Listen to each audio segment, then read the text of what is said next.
Bonjour à tous et à tous. Comme convenu dans ma précédente vidéo, aujourd'hui on va parler du salaire minimum qu'il faut avoir pour obtenir un immobilier en Allemagne.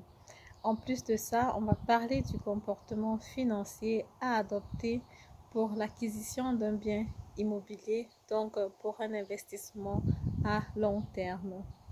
Bonjour, mon nom c'est Madel Fofak de la chaîne Immobilier en Allemagne. Si j'ai créé cette chaîne, c'est parce que je suis convaincue qu'à travers l'immobilier, on a la possibilité de retrouver, de gagner sa liberté financière. En plus de ça, à travers l'immobilier, vous avez aussi la possibilité de vous bâtir un patrimoine qui pourra vous être très nécessaire pour vos vieux jours, pour les jours de retraite. Comme ça, vous pourrez vivre tranquillement sans tenir compte de l'État ou alors sans avoir de contraintes financières.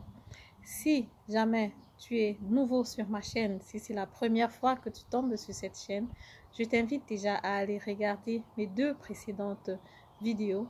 Ça te permettra ainsi de comprendre dans le détail pourquoi j'ai créé cette chaîne et aussi d'avoir le même niveau de connaissance que tous ceux qui sont déjà avec moi dès le début. Comme ça nous permettra d'avancer ensemble en rang groupé. Voilà, la première question était celle de savoir quel est le salaire minimum qu'il faut avoir pour acheter un immobilier en Allemagne. Ce salaire, il est en moyenne de 1700 euros. Voilà, je dis en moyenne parce que ça va dépendre aussi de vos sorties, donc de la balance financière. Pour être plus clair, je vais prendre un exemple. Supposons qu'on a un individu X qui a un salaire de 1700 euros, indépendamment de où il travaille. Donc, que ce soit un ingénieur ou alors quelqu'un qui a fait des études juste de bachelor ou alors quelqu'un qui a fait une formation d'infirmier ou juste quelqu'un qui travaille dans une plateforme ou alors dans une maison de production, ça ne joue aucun rôle. Donc, avec les salaires de 1700 euros, le banquier va avoir besoin de vos 3 derniers bulletins de paye et avec ça, il va faire la comparaison avec les différentes sorties que vous avez.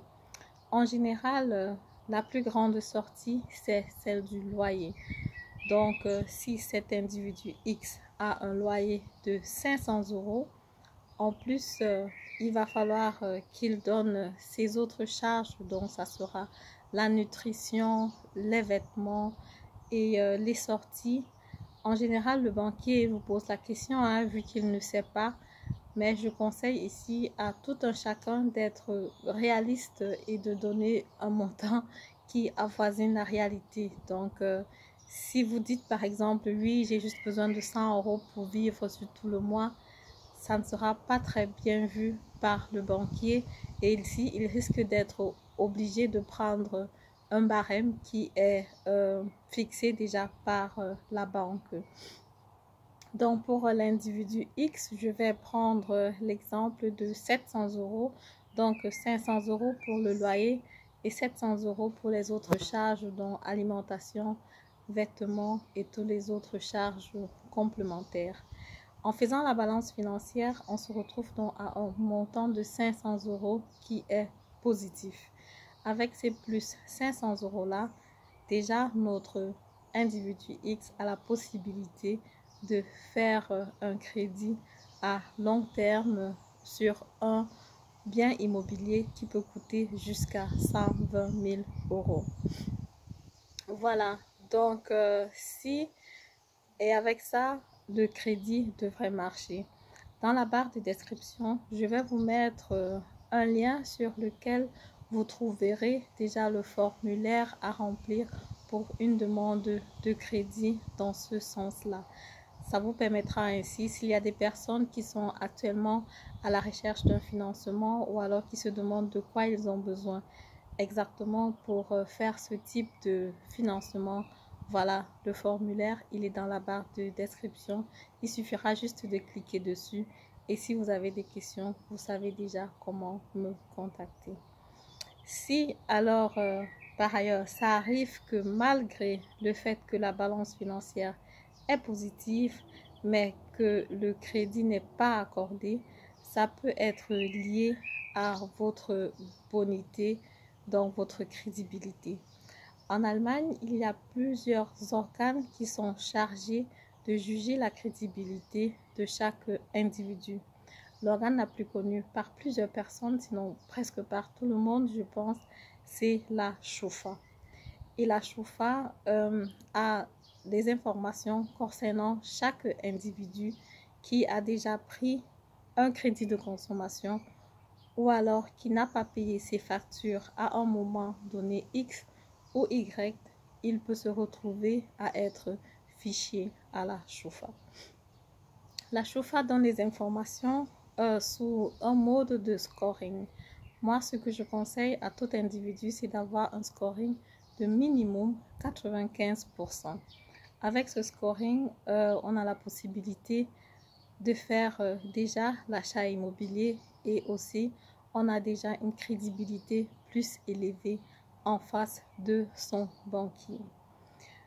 Pour avoir ce scoring, ce n'est pas difficile. Il suffit juste d'avoir eu à payer toutes ses factures à temps, que ce soit une facture d'un contrat de téléphone qu'on a pris, que ce soit pour un crédit de consommation pour acheter un bien sur une place commerciale, que ce soit pour une voiture, se rassurer à tout moment que le compte est couvert quand on a un montant X ou un montant Y à payer. Voilà, pour ce qui est de la Schufa, il y a la possibilité d'avoir cette information gratuitement une fois par an en allant sur leur page internet. Pour ça, je vais vous mettre le lien dans la barre de description. Ça permettra à chacun de vous, et je le recommande à tous, de faire cette demande pour savoir quel scoring de Schufa est-ce que vous avez. Est-ce que vous êtes à 90% ou alors 95% et pourquoi? Si jamais il y a la possibilité de rectifier ou alors de s'organiser à ce que tous ces crédits de consommation soient rapidement payés pour avoir un meilleur scoring à la Schufa, je vous conseille vivement de le faire. Parce que au moment où vous êtes fiché à la Schufa, vous êtes déjà bloqué pendant minimum 3 ans et vous ne pouvez pas prendre de crédit sur un immobilier et c'est naturellement très négatif et ça fait 3 ans de perdu. C'est vraiment un gros gâchis. Voilà, pour ce qui est encore du comportement financier, un autre point qui est très important à signifier et que les banquiers prennent généralement en compte, c'est tout ce qui est crédit sur les grandes surfaces, les 0% de financement qu'on trouve généralement dans les magasins comme MediaMarkt, comme Saturn, que ce soit pour acheter un téléphone, un frigo ou alors des contrats de leasing, c'est généralement très négativement vu par le banquier. Pourquoi?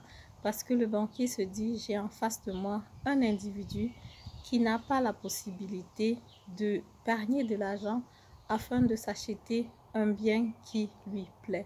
Donc, il préfère consommer avant de dépenser. Donc, c'est une mentalité financière qui n'est pas très bien vue. Donc, il est conseillé ici, tant que c'est possible, si vous avez envie d'acheter, que ce soit un frigo ou un nouveau téléviseur, c'est mieux d'épargner de l'argent en prenant l'exemple de notre individu X qui pouvait épargner jusqu'à 500 € le mois, d'épargner ces 500 € pendant 4 mois et d'avoir 2000 € pour s'acheter un frigo ou pour s'acheter un ordinateur portable qui lui plaît vraiment. Pour tout ce qui est leasing, que ce soit les leasing des voitures, des BMW, des Audi, en général, quand c'est neuf, ça coûte trop cher et ça va peser négativement sur votre balance financière. Et en plus de ça, vous pouvez malheureusement avoir aussi, à cause de ce crédit de consommation, un scoring qui est négatif à l'achat. Bon, pas négatif, mais qui est inférieur à 95% à la Schufa. Donc, je peux comprendre qu'à travers les études, après les études, 5 ans d'ingénierie ou alors après les études de médecine, pendant 7 ans, on a envie de se taper une belle voiture ou alors on a envie de goûter la nouvelle technologie, d'accélérer. Oui, c'est l'adrénaline, ça fait plaisir, mais dans ce cas-ci, je conseille d'attendre un peu, de prendre déjà, d'attendre un peu, de faire déjà quelques financements. Et après ça, vous aurez la possibilité déjà avec le cash que vous allez avoir sur vos immobiliers de faire des dépenses dans ce sens-là sans problème. Alors, je récapitule.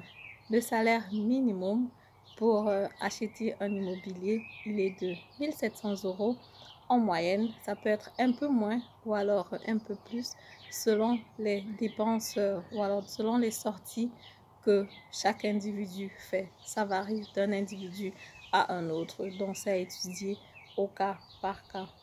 Tout ce qui est leasing ou alors tout ce qui est crédit de consommation est en tant que possible à éviter parce que ça diminue tout simplement votre crédibilité en face du banquier et ce qui fait que ça fait et directement le banquier peut avoir moins confiance en vous pour vous octroyer le crédit alors que ça n'a pas vraiment besoin d'être.